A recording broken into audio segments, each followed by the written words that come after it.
வந்தது இந்த போதை பழக்கம் தான், மது பழக்கம் தான். இந்த கற்காலத்துக்கே எங்களை கூட்டிக் கொண்டு போய்விடுவார்களோ என்ற பயம். ஏனென்றால் இன்றைக்கு பெண்கள் பாதுகாப்பு மிகப்பெரிய கேள்விக்குறியாக இருக்கிறது. வெளியில படிக்கிறதுக்கு அனுப்புறதுக்கு பயம், ஹாஸ்டலுக்கு அனுப்புறதுக்கு பயம், வேலைக்கு வெளியூருக்கு அனுப்புறதுக்கு பயம்.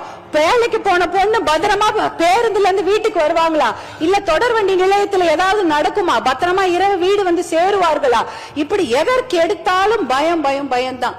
ஏன்னா அந்த அளவுக்கு போதை பழக்கம், மது பழக்கம், அந்த இதனால் பெண்கள் பாதுகாப்பு மிகப்பெரிய அச்சுறுத்தலுக்கு ஆளாகி இருக்கிறது. இதை தடுப்பதற்காக சிங்கப்பெண் என்ற ஒரு தனி பிரிவை முதலமைச்சர் அவர்கள், மாண்புமிகு முதலமைச்சர் அவர்கள் ஏற்படுத்தி இருப்பதற்கு எங்களுடைய மனமார்ந்த நன்றியை தெரிவித்துக் கொள்கின்றோம். அதே சமயம் ஒரு ஆக்கப்பூர்வமான ஒரு சஜஷன் தான், இந்த துறையை தனியாக ஏற்படுத்தி அதற்கு ஒரு டிஜிபி அவர்களை போட்டு நீங்க